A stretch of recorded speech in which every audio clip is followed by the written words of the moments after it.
The simulator bay smelled like burned wiring and something biological. The pressurized coolant they pumped through the Veth-class cockpits when a pilot's core temperature spiked past the threshold. Darrow then recognized the smell before he saw the wreckage. Another cadet had redlined. Another alien washout. One more body carried past him on a med sled while the live fire course reset itself, sealing the canyon walls back into their neutral configuration, and counting down to the next insertion window. He was sitting on the bench outside Commandant Shoel's office when they wheeled Cadet Erivan past him. Erivan was a Vaskari, bone-plated skull, forearm joints, the kind of alien physiology that made human cadets feel soft and improvised by comparison. He had the second highest sim scores in the cohort. He'd been running the Cravalt insertion at 94% of spec when his orientation lock stuttered on the second canyon jink. At that speed, a quarter-second lag was enough. The med team said he'd live, he wouldn't fly again. That left 4 of them standing for the live run window, and Darrow wasn't supposed to be one of them. The office door opened before the med sled had cleared the corridor. Commandant Shoel stood in the frame, tri-jointed, gray-skinned, with the kind of flat compound eyes that never told you what he was thinking. He was taller than Darrow by half a meter. He wore his rank tabs on his collar in the Krethis fashion, a single stripe of bioluminescent blue that pulsed once when he spoke. "Then," he said, "inside." Darrow stood. His left knee ached where he'd hit the bench armrest. He'd been sitting for 4 hours. The office was spare. A desk made from some kind of consolidated mineral, a holoshelf with physical data cores stacked in order, one window that looked out on the launch gantries. Nothing personal. Shoel crossed to the desk and didn't sit. He stood on the far side of it with his 3-fingered hands flat on the surface and studied Darrow the way a geologist studies a rock formation, looking for the fault line.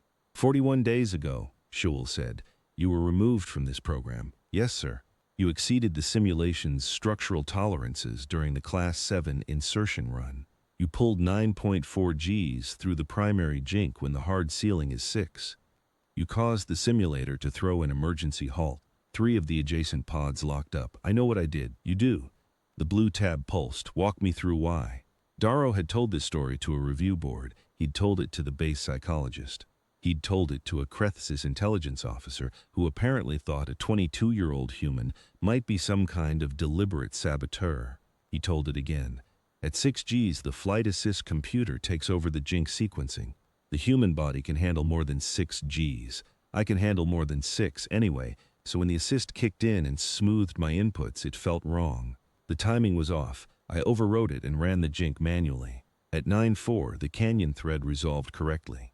The sim didn't like it because it wasn't designed for that input range. Shoel let the silence sit for a moment. Outside, one of the launch gantries rotated on its track. Darrow could hear the bearings. Erivan just went down, Shoel said. I know. I saw them take him out.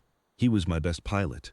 The Commandant said it flatly, the way you'd note a gauge reading. Before him, I lost Cadet Soon and Cadet Pash over the last 8 days. Both Voskry, both top decile, both lost cohesion at the second jink. He moved around the desk slowly, coming to stand beside Darrow rather than across from him. It was not a friendly gesture. It was the gesture of a man examining a piece of equipment from a better angle. You've watched all 3 of them run. You've been here for every session. I've been on suspension, sir. This is the only place they let me be. What did you see? Darrow had thought about this. He'd had 4 hours on that bench and 41 days before it. The Cravalt course jink's at 2 different gravitational loads, he said. The entry jink is at standard pull. The second jink, the Deep Canyon one, is at 1.4 G because of the canyon's own mass concentration. The flight assist is calibrated for standard pull. It's off by 14% at the second jink. At high speed, that 14% is a quarter second of lag in the yaw correction. He paused. Erivan was compensating manually, but he was compensating for what the assist told him, not for what the ship was actually doing. He was flying a ghost. Shoel was quiet. The assist is not wrong, Darrow added. It's right for what it was built to handle. But it wasn't built for a mass concentration jink at 94% of insertion velocity. Nobody thought anyone would run it that hot. Another pause, longer this time. You can't run it with the assist off, Shoel said. The canyon transit requires 6 simultaneous input axes. No biological nervous system processes 6 axes simultaneously. Human nervous systems do, Darrow said, not consciously. But the proprioceptive processing, the inner ear balance integration, the muscle memory load, the haptic feedback from the stick, it all runs in parallel below the threshold of conscious thought. I don't think about flying. I feel it. My body makes the corrections before my brain has finished framing the question. Shoel moved back to his desk. He stood there for a long time. The live run window is in 11 days, he said finally. We have 4 pilots with passing sim scores. I need 6 to run the full strike package. If I run 4, I lose 23% of the tactical load, and the mission grades as a marginal pass at best. He picked up a data core from the shelf, looked at it, set it back down. If I reinstate you and you run the course and you die, I will have 2 problems: a failed mission and a dead human cadet, which generates 17 different diplomatic and medical reports. Yes, sir. If I reinstate you and you run the course and you succeed, I will have solved my numbers problem, and I will also have to explain why I removed you in the first place. He looked at Darrow. I do not enjoy having to explain things. I understand, sir. No, Shoel said. I don't think you do. He pressed a contact on the desk. The door opened behind Darrow. You're reinstated. You'll join the cohort tomorrow, 0600. Do not pull more than 6 Gs in front of my instructors. Do not override the flight assist in the simulator. Do not give me any more reasons to write reports. What about during the live run? Shoel picked up another data core and didn't answer. Darrow took that as a yes. The cohort's surviving flight candidates shared a barracks level 3 floors below the gantry deck. There were 7 of them by the roster, 3 Vaskari, 2 Threthians, a Kovath named Selek, who was built like a compressed spring, and now Darrow. They ate in a common room that smelled permanently of whatever the Vaskari processed for protein, which Darrow had spent 6 weeks learning to ignore. When he walked in the morning after his reinstatement, conversation didn't stop. There was no dramatic silence. The Vaskari kept eating. Selek looked up from his datapad, assessed Darrow with the flat gold eyes that Kovathi used for threat triangulation, and went back to his datapad. One of the Threthians, a rangy, pale-scaled cadet named Orith, slid a portion tray down the table toward the empty seat. Heard you got back in, Orith said. Yesterday.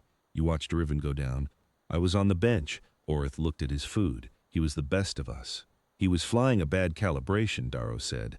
He sat down and pulled the tray toward him. The food was protein paste and something that might have been a vegetable preparation. It was difficult to tell. The assist is miscalibrated for the second jink. You all know something's wrong at that point in the run. You can feel it. One of the Vaskari, Cadet Preth, who had the second cleanest sim times after Arivan had gone, turned in his seat. His boneplate crest was smooth, which in Vaskari body language meant he was listening carefully. The instructors say the 3 losses were pilot error, Preth said. The instructors are wrong. Darrow said it without heat, the way you'd correct a calculation. It's not pilot error. It's a calibration error that expresses itself at the specific speed and mass load the course runs at. If you know it's there, you can correct for it manually. The assist runs 6 axes, Preth said. You can't correct 6 axes manually. I can. Nobody at the table said anything for a moment. They washed you out for running 9 Gs. Selek said from behind his datapad. He hadn't looked up. That's not manual correction. That's something different. It's the same thing, Darrow said. At 9 Gs, the manual correction happens faster. The body gets ahead of the problem. Selek lowered the datapad. His gold eyes were thoughtful. You're saying you can feel the ship. I'm saying humans can feel the ship in a specific way that other species can't. It's not skill. It's biology. Our inner ear systems are calibrated for a planet that tries to kill you if you lose your balance at the wrong moment. We evolved fine proprioceptive processing because we needed it. Then we put ourselves in spacecraft and it turns out to still be useful. He started eating. The protein paste was better than it looked. I don't say this to be impressive. I say it because you need to know how I'll be flying in the live run window. I'll be running the second jink hot, with assist off. If you're flying behind me, don't copy my inputs. Your nervous systems don't process the same way. Preth studied him for a long moment. Then he turned back to his food. The instructors are going to watch you very carefully, Orith said. I know. If you blow another simulator. I won't be blowing another simulator, Darrow said. I'm going to fly the real course.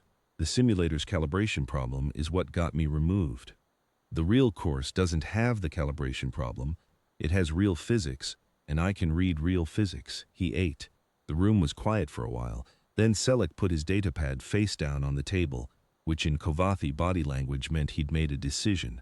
Show me your sim runs from the Class 7 insertion, Selleck said.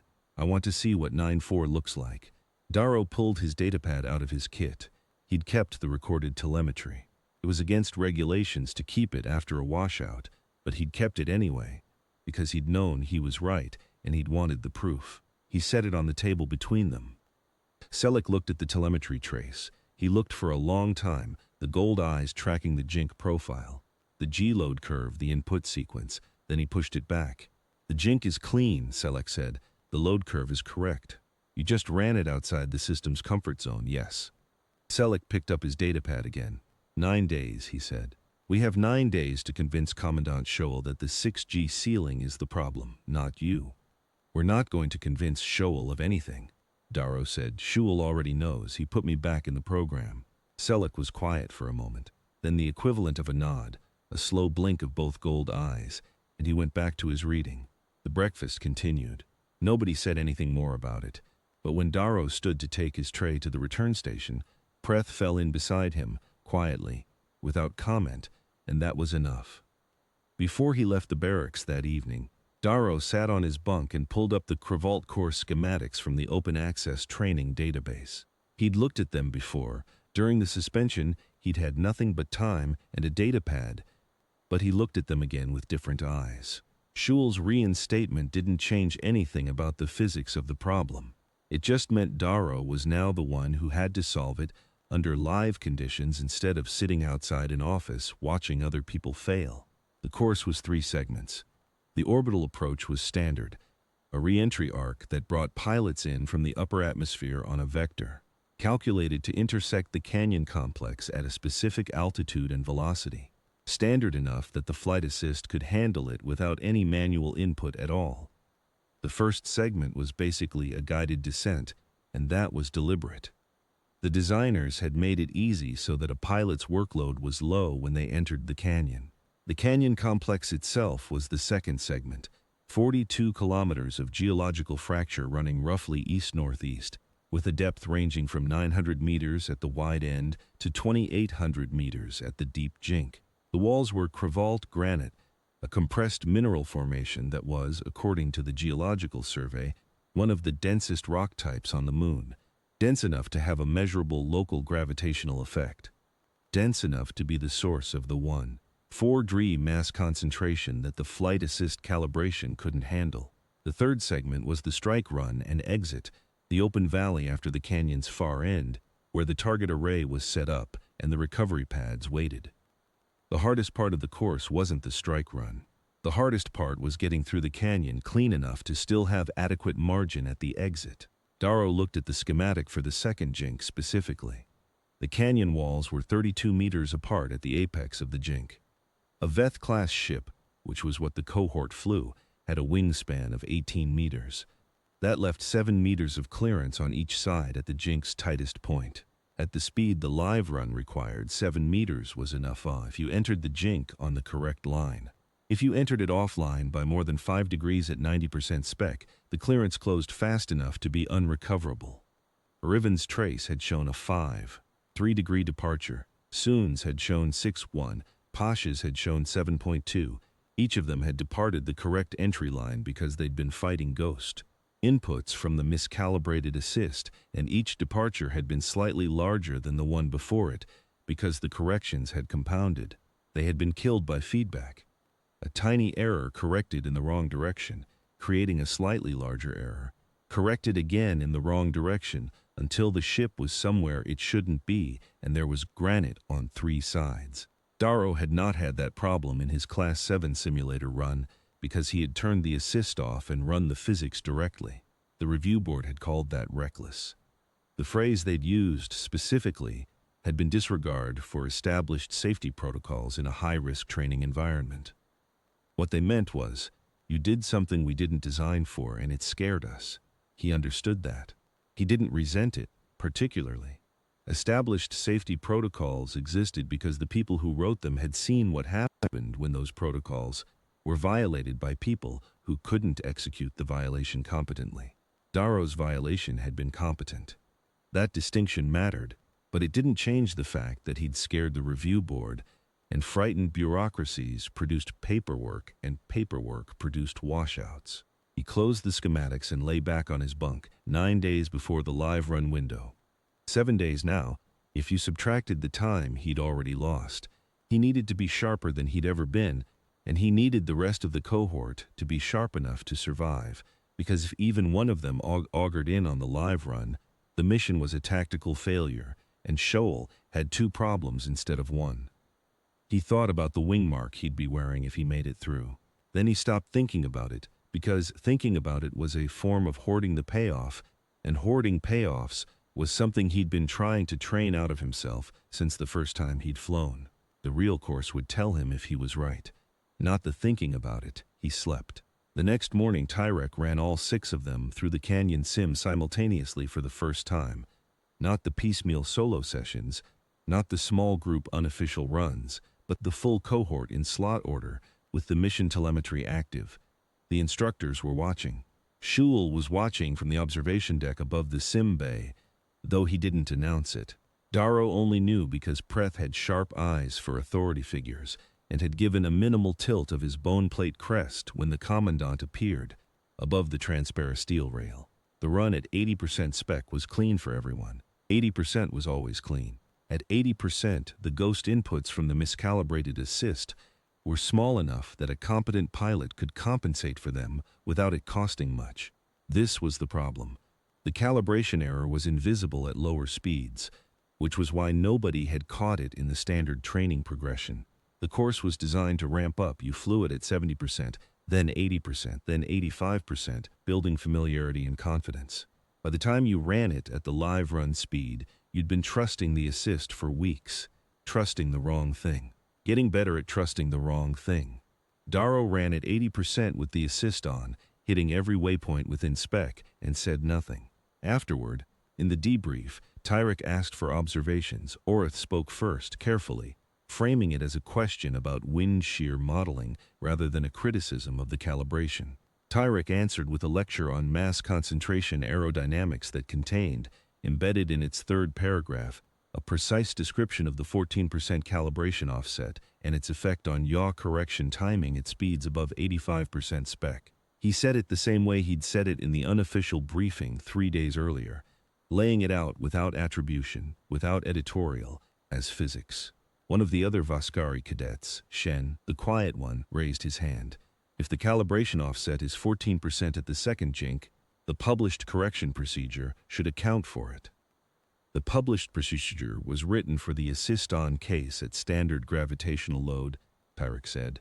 It is correct for the conditions it was written for, but not for the conditions we're flying, Shen said. No, Tyrek said. Not for the conditions you're flying. Another silence. Shen looked at his datapad, then at Darrow, then back at Tyrek. Is there a corrected procedure? Shen asked. Tyrek looked at the display behind him, which was showing the telemetry overlay from the morning's run. He looked at it for a moment. There will be, he said, in approximately 8 to 12 weeks when Fleet Command authorizes the firmware update. He turned back to the room. In the interim, the cohort is encouraged to approach the problem empirically. He didn't look at Darrow, dismissed. That was day 4. On day 5, Shen appeared at the table in the common room where Darrow and Selek were working through the thermal column calculations. He stood at the edge of the table for a moment, not asking permission, not introducing himself, just standing there looking at the datapad display with his gold-flecked eyes. The pre-compensation figure, Shen said. Is it accounting for the building phase of the thermal column or treating it as steady state? Darrow looked at him. Dynamic, Selek said. He turned the datapad so Shen could see the geological survey overlay. We found the thermal survey in the archival database. The column builds in 3 phases after dawn. Shen studied the display. He reached out without asking and zoomed in on the second phase transition. The rate of change here, he said. It's not linear, it's logarithmic. He looked at Darrow. Your pre-compensation calculation uses a linear interpolation. Darrow looked at Selleck. Selleck looked at the display.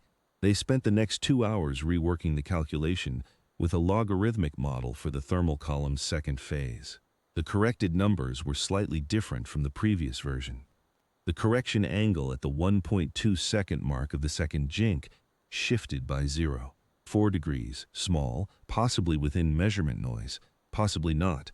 They ran it in the sim. The logarithmic model was cleaner at the 1.2 second mark by a margin that was not within measurement noise. You were right, Darrow said to Shen. I read the geological survey independently, Shen said. He sat down at the table and pulled out his own datapad. I've been reading it for 4 days. I didn't say anything because I didn't know if you'd already found it. We found it on day 6, Selleck said. We got the linear model from it. I found it on day 2, Shen said. I had more time to read it carefully. Nobody said anything for a moment. Then Darrow slid the datapad toward Shen and said, "Show me the logarithmic derivation," and Shen showed him, and they worked for another hour, and by the end of it the pre-compensation sequence was better than it had been. It was the best it was going to get. On day 8, when Selleck ran the sim clean at 91%, Shen was the one watching the telemetry display who said nothing but whose gold-flecked eyes were steady and satisfied in a way that meant he'd already run the numbers and known what the result would be before the run started. The next 8 days were structured around the training syllabus and the unofficial project that the 4 of them ran alongside it. Officially, approach vectors, telemetry review, G-suit calibration, formation flying in the orbital approach envelope, canyon run simulations at reduced speed. The instructors ran them through it twice a day. Nobody mentioned Ereven, nobody mentioned the calibration. The instructors referred to the 3 lost cadets as operational attrition and moved the briefing to the next slide. The lead instructor for the Canyon Run module was a Vascari named Commander Tyrek, older than Preth's father, if the bone plate growth patterns were anything to judge by. With the kind of flat-faced authority that came from having personally run the Cravalt insertion course 19 times across 3 decades of service, he ran their simulator sessions with precise controlled contempt. Not for them specifically, but for imprecision as a concept. He would pull back an exercise mid-run if someone's approach vector was 3 degrees off nominal. He would stand at the back of the debrief room and listen to a pilot explain their corrections, and then, in the silence after they'd finished, simply say the number was wrong and wait for them to understand which number. On day 3, Tyrek ran Darrow through a canyon simulation solo, not a cohort run, just Darrow alone in the sim pod, with Tyrek watching the telemetry on the external display. No explanation offered for why. No other pilots in the room. Darrow ran the insertion at 85% of spec with the assist on. He ran it carefully, correctly, hitting every waypoint within the allowable error margin. He ran it the way a pilot was supposed to run it, the way that would have earned him a passing score on the official assessment.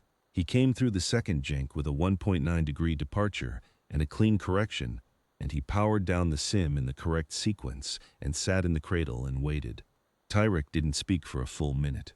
"Run it again," he said. 90%, assist off. Darrow looked at the external display. "Sir, the assist off runs aren't in the official." "I know what's in the official syllabus, cadet." Darrow ran it at 90% with the assist off. He came through the second jink on center line. Not a perfect trace. He could feel the east-face wind shear even in the simulator's approximate modeling of it, and his correction for it wasn't as clean as it would be with real physics, but well within operational margins. He powered down and waited again. "You understand what you're doing," Tyrek said. "It wasn't a question." "I feel the ship," Darrow said. "I know what it needs before the instruments report it." "Explain that to me precisely." Darrow thought about how to explain proprioception to a Vascari who had spent 50 years relying on visual instruments and calculated inputs. He thought about it for a moment and then gave up on precision and tried accuracy instead. "My inner ear," he said, "processes rotational acceleration in 3 axes simultaneously. It's faster than my conscious processing. It feeds directly into my motor cortex without going through the deliberate reasoning centers. So when the ship's attitude changes, my hands respond before I decide to respond. The correction happens first, the thought comes after." He paused. It feels like the ship is an extension of my body rather than a machine I'm operating. Tyrek was quiet. That's not teachable, he said finally. No, Darrow agreed. Not in a structured sense.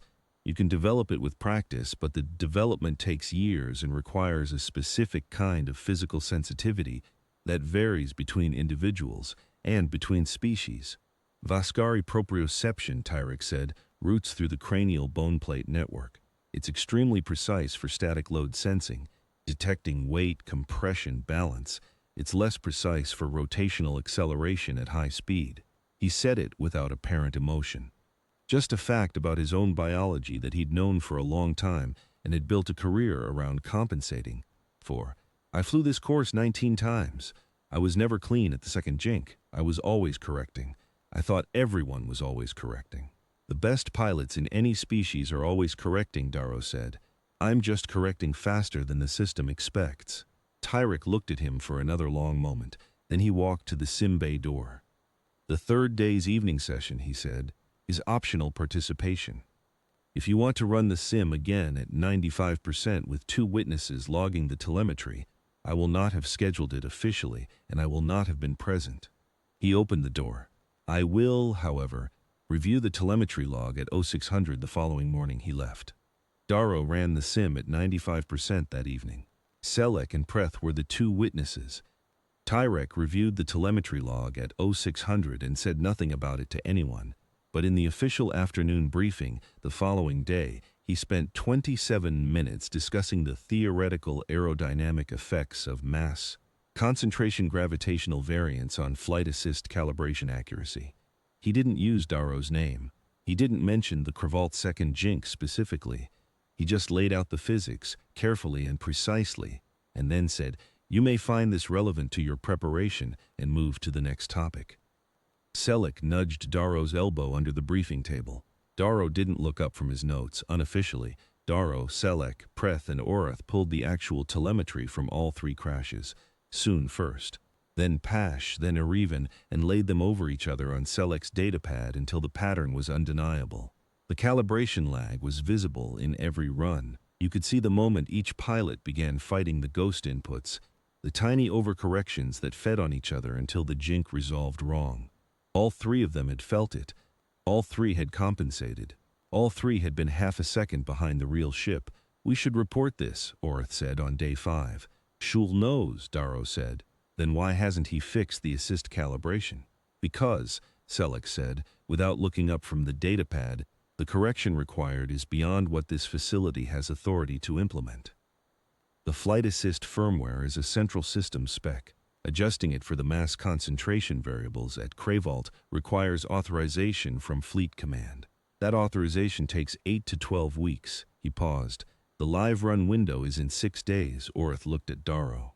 So we fly it with the bad calibration, Darrow said. We fly it knowing about the bad calibration, which means we don't fight the ghost. We fly the real ship, not the ghost. You can fly the real ship, Preth said. Your biology lets you feel it. You can fly it too, Darrow said. Just not the same way. You fly by instruments, by conscious calculation, so we calculate it in advance. We run the mass concentration numbers. We pre-compensate on entry to the second jink. We commit to the correction before the assist gets involved. You don't fight the ghost. You step to the side and let the ghost fly past you. They worked on it. On day 6, they hit a problem. Orath ran the pre-compensation calculation for the thermal column interference and got a number that didn't match Darrow's estimate. The discrepancy was 0.8 degrees of yaw correction, small in absolute terms, significant in context. At 90% of insertion spec, 0. 8 degrees at the wrong moment was the difference between a clean trace and a 3-second fight to recover. They went over the calculation 3 times. Selleck ran it twice independently. The numbers kept coming back the same. Orath's calculation was correct if you modeled the thermal column as a steady-state phenomenon. Darrow's estimate was correct if you modeled it as a dynamic one, building in intensity as the east-face granite heated through the morning. The thermal column is dynamic, Darrow said. The telemetry from the previous runs models it as approximately steady-state, Selleck said. He didn't sound doubtful. He sounded like someone examining a problem honestly. The variation is within the margin of measurement error for the sensor package. The sensor package isn't sensitive enough, Darrow said. I felt the variation in the simulator run at 95%. It's not steady state. It builds.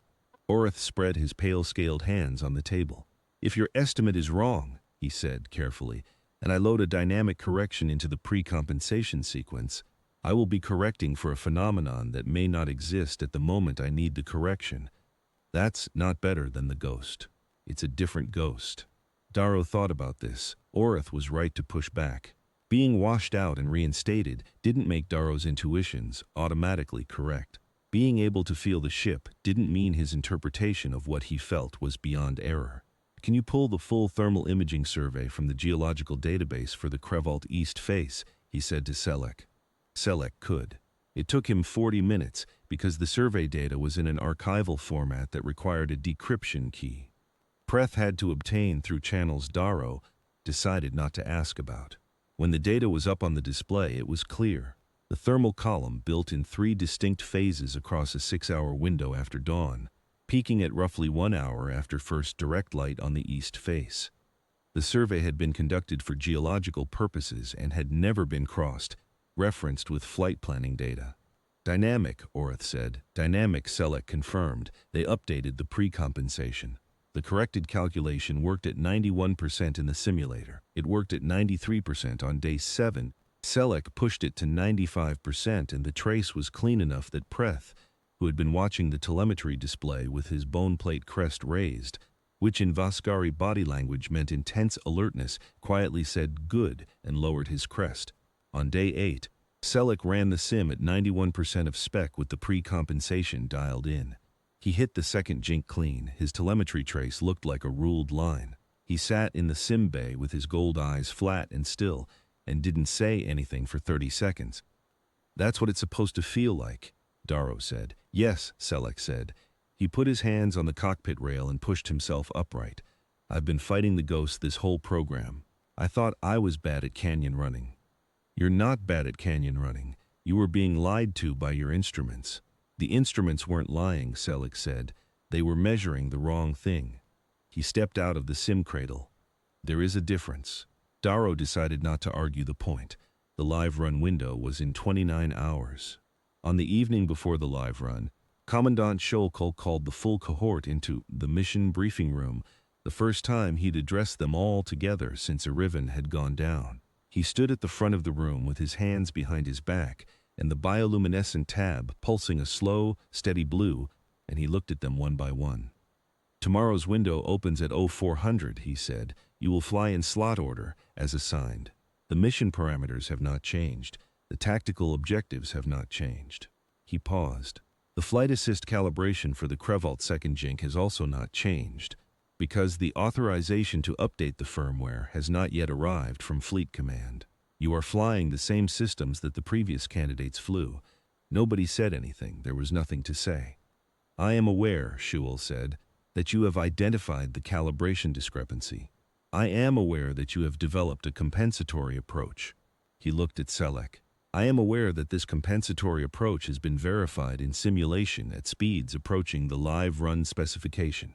His gaze moved to Darrow. I am also aware that one pilot in this cohort has a different approach, one that does not require the pre-compensation calculation, one that relies instead on a biological property that I cannot evaluate through conventional metrics. He stopped. I do not have a recommendation about which approach each of you should use tomorrow. I have one requirement. Whatever you fly it all the way through. He walked to the door. He stopped with his hand on the frame. 3 of your cohort members are in the medical bay, because a system designed to keep them safe failed them in a way nobody had modeled. He didn't turn around. I don't say that to alarm you. I say it so that you know that I know the difference between pilot error and system error, and so that you know I know which one tomorrow's flight will be testing. The blue tab pulsed once. Get some sleep. He left. The room was quiet for a long time after. Preth was the one who finally spoke. He's giving us permission, he said. He's saying, fly whatever works, and the result is on the system, not on you. He's also saying, Orth said, that he expects all of us to come back. Both things, Darrow agreed. Selleck folded his datapad and stood up. Then I suggest we comply with both. He looked around the room at the 5 of them. Darrow, Preth, Orith, Lorath, and a quiet Vascari named Cadet Shen, who hadn't been part of the unofficial project but had been watching its progress with attentive gold. Flecked eyes, we know the course. We know the calibration. We know the correction. Tomorrow we apply what we know. He walked out. One by one, the others followed. Darrow stayed a moment longer in the empty briefing room. On the display behind him, the course schematic was still up. The orbital arc, the canyon complex, the second jink's tight walls, the target array at the far end. He looked at it for a moment. Then he turned off the display and went to bed. He slept cleanly, which surprised him. He had expected to lie awake. Instead, he was asleep in 10 minutes and didn't wake until the alarm. He dressed in the dark and went to the gantry. They launched at 0400, 6 ships in the pre-dawn window, climbing through the atmosphere above the Crevelt Range in a staggered formation. Darrow was in the 5th slot, which put him behind Preth, behind Selek and the 2 Threthians, ahead of only Shen. He was the second-to-last ship in the packet, which meant he had the longest time to watch what happened to the people ahead of him before his own turn came. The canyon run was different from the simulator in the way that all real things differ from their models. It had texture. The simulator gave you smooth walls and calculated air pockets. The real Crevelt Canyon had wind shear off the escarpment faces, thermal columns from the dark rock absorbing the first light of dawn, microturbulence from the geological formations that nobody had bothered to model because nobody expected the course to be run at the speeds the live fire protocol required. Darrow felt all of it. He didn't feel it consciously, the way you feel a hand on your shoulder. He felt it the way you feel the angle of a step before your weight shifts, the body's advance notice, the preconscious processing that the Crethis flight medicine team had called a biological idiosyncrasy of limited tactical relevance in his washout report. He pulled that phrase out of his memory and set it aside and concentrated on reading the air. The lead pair hit the first jink clean. Good numbers, tight formation. The first jink was not the problem. The problem was the second jink. Cadet Lorath, the other Threthian, not Orith, went into the second jink at 88% of spec. Darrow watched the telemetry. He saw the moment the ghost took over. The tiny overcorrection in the yaw, the 3-degree departure from the pre-planned line, the half-second of fighting.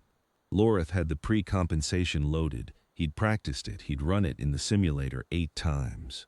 But under real loads, with real wind shear and real thermal columns and the actual 4-degree mass concentration of the Crevelt Canyon geology pressing down on the ship, the pre-compensation wasn't quite enough. The math had been correct. But math was not the same as the ship. Lorath pulled through. His trace was ragged, a 4.7-degree departure at the midpoint, a correction that ate 8 seconds and cost him altitude he had to claw back in the exit run, but he pulled through. Alive. The score would take a penalty, but alive. Selek went second. Gold eyes, math brain, perfect pre-compensation built from 3 days of work and 1 breakthrough with the thermal column survey. Data. He hit the first jink like a ruled line. He went into the second jink, and Darrow watched the telemetry hold. 1 small wobble at the 1-2 second mark, a correction almost invisible, and then through. Clean. Better than anything Darrow had seen from a Kovathi in a canyon run. Preth went into the second jink at 92%, and for the first 2 seconds it looked textbook.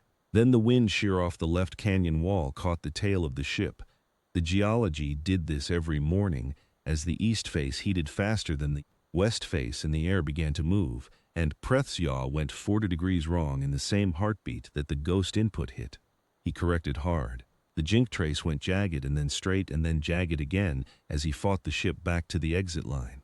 He got there. He was 3 seconds late and 11 meters lower than spec, and he got there. Orith went in at 90%.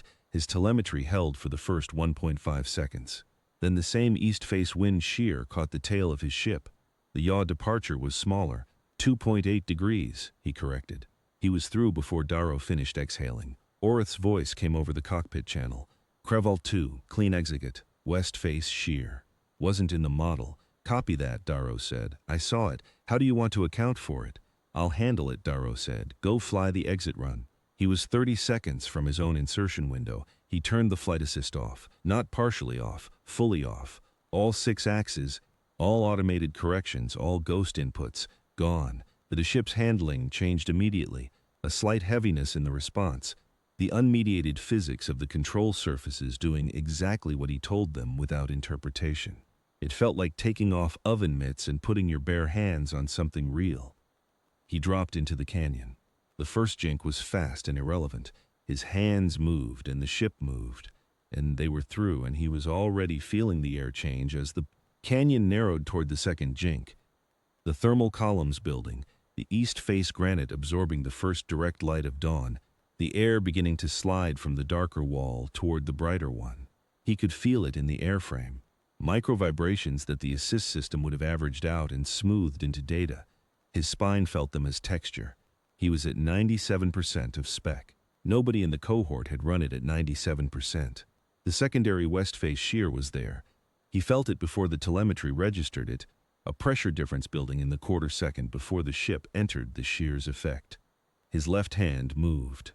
A small, precise correction, timed to a moment that hadn't happened yet but was going to happen in 0.3 seconds. The shear hit.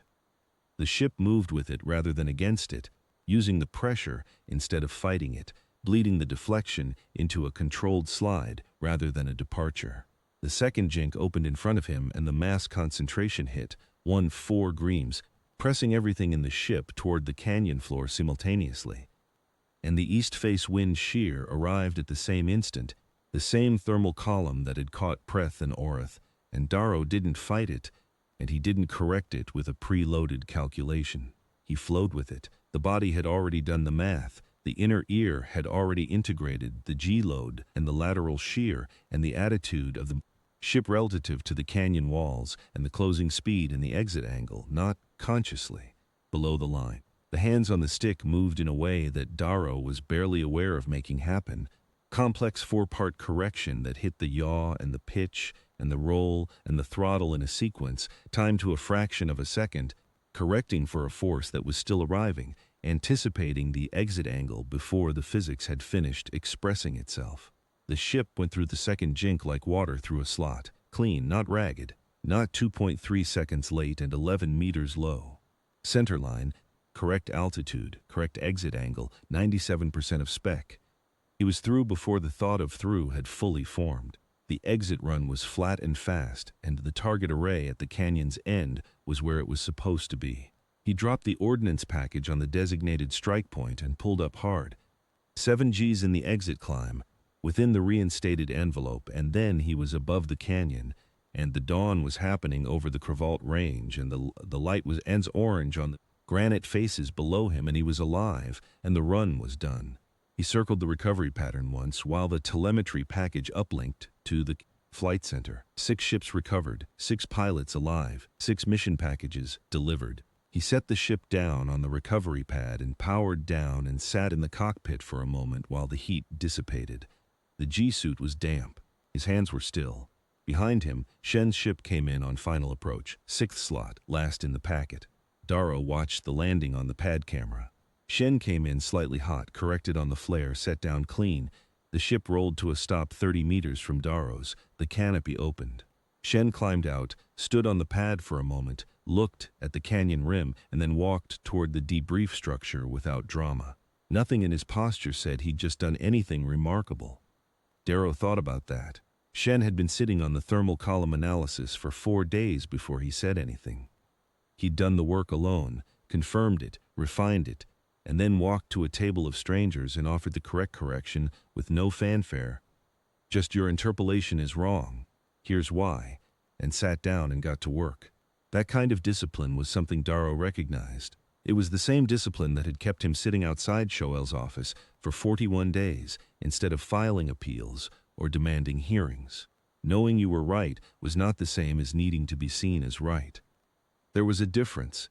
And in high-pressure environments, it was the difference between a pilot who could be trusted and a pilot who was a liability. He thought about the 3 cadets in the medical bay. He thought about whether, if the pre-compensation sequence had been in place from the start of the program, if Tyrek had run his unofficial briefing in week 2 instead of week 9, any of them might have threaded the jink and come out the other side. He didn't know. The physics said maybe, maybe not. The thermal column's logarithmic build hadn't been in any model until Shen found it, and without that correction, even the precompensation sequence had gaps. Maybe the sequence still wouldn't have been good enough. Maybe it would have. There was no way to know now, and dwelling on it was not useful. What was useful was the data in the uplink. What was useful was Shoel's calibration report. What was useful was the corrected precompensation calculation sitting in the mission records where the next cohort's instructors would find it. He popped the canopy. The Crevalt air was cold at this altitude, dry and thin and carrying the smell of the granite. The sun was starting to warm. He climbed out and stood on the pad and stretched his back. Commandant Shoel was standing at the edge of the recovery pad. He'd come from the flight center.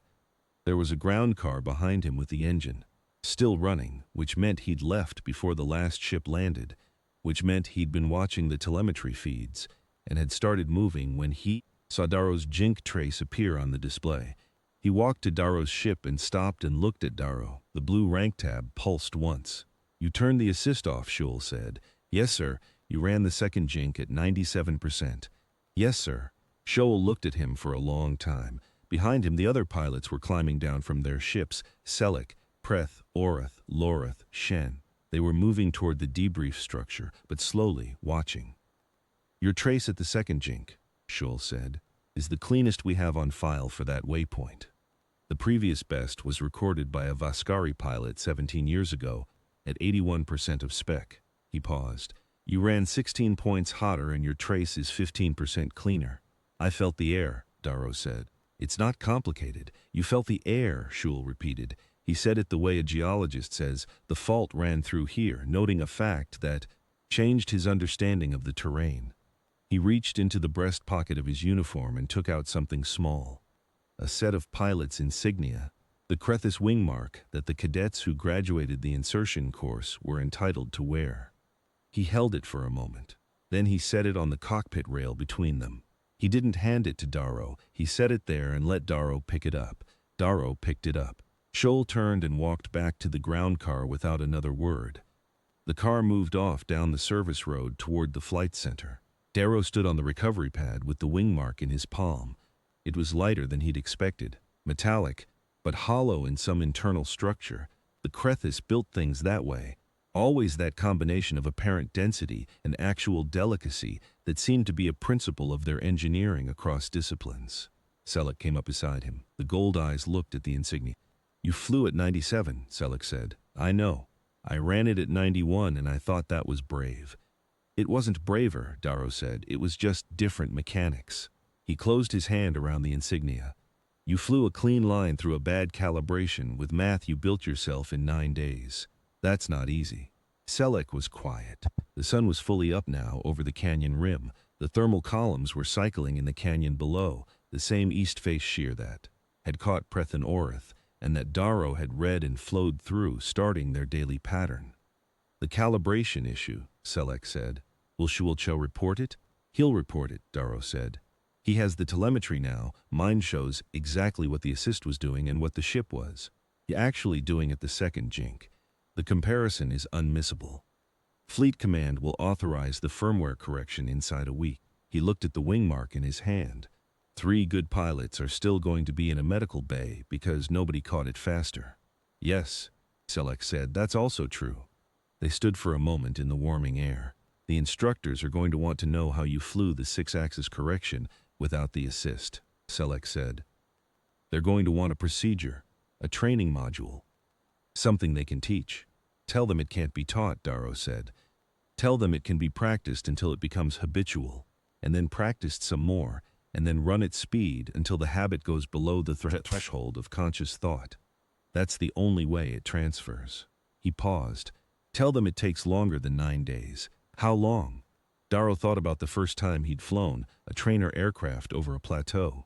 In New South Wales, age 14, his uncle's hand on his shoulder as the ground dropped away and the physics of flight became suddenly completely real in a way that no classroom had ever made it. The way his body had known what to do before his mind had caught up. The way he'd laughed, surprised by it. "I don't know," he said. "I've been doing it since I was 14. I don't remember when it stopped feeling like skill and started feeling like breathing." Selleck thought about this. Then I'll tell them, he said finally, that it is a biological property of the human nervous system and that we should stop designing flight assist systems that override it. He blinked both gold eyes, the equivalent of a shrug. They won't like it, but it's true. Darrow pressed the wing mark to his collar and engaged the fastener. It sat there, light and hollow and precisely made. He had been washed out of this program for flying the way his body knew how to fly, for exceeding the limits of a system that hadn't been built to account for him. And then 3 pilots had died at a jink he could have threaded in his sleep, and Shoel had reached for him the way you reach for the right tool when everything else has failed. There was something in that sequence that might have made a person angry. Darrow found that it didn't. He was too clear-eyed about the chain of events. The review board had made a reasonable decision with the information they had. The information had been wrong. Now the telemetry would correct it, the firmware would follow, and the next cohort would fly a better calibrated course. 3 cadets in a medical bay were the cost of that correction arriving too late. He didn't minimize that. He also didn't carry it as guilt, because it wasn't his to carry. What he felt instead was something quieter, the specific satisfaction of a thing that had always been true finally, being recognized as true, not celebrated, recognized. There was a difference, and it mattered, especially here, especially in a uniform he'd had to earn twice. The debrief was in 20 minutes. He walked off the recovery pad toward the flight center, to the cold Cravault morning, with the wing mark on his collar and the canyon wind at his back. The thermal columns were cycling behind him in the canyon, the air moving in the patterns it would move in every morning for as long as the geology held. Ahead of him, the other 5 pilots were at the briefing room door. Preth held it open. Orath was gesturing for him to come on. Even Lorath, who had barely spoken a word to Darrow since reinstatement, gave him a nod that meant something. Darrow walked through the door. The debrief was good, the mission was complete, the wing was earned. What happened next was not his story to tell, it was the calibration report that Shoel would file, the firmware correction that would make the Cravault second jink survivable for every cohort that followed. It was the training annotation, buried in the Cravault flight records, that would eventually become a line in the interspecies flight curriculums. Appendix, a single note about human proprioceptive processing, and why you should never design an assist system that cannot be cleanly overridden by the pilot it is supposed to serve. 3 cadets in a medical bay would read that note someday and would not be comforted by it, but other cadets, on other courses, in other facilities with other calibration problems, would read it and understand something that might keep them alive. Darrow sat down at the briefing table and put his hands on the surface and waited for the debrief to start. The wing mark was steady on his collar. The canyon was outside, warming in the morning, its thermal columns cycling through their daily pattern, the same forces that had caught and nearly destroyed his cohort that had also, in the end, carried him through. He didn't think about the 41 days on suspension. He didn't think about the review board or the intelligence officer with his implausible theory. Those were done. He thought about the air and the way it had felt on the way through. It had felt exactly right.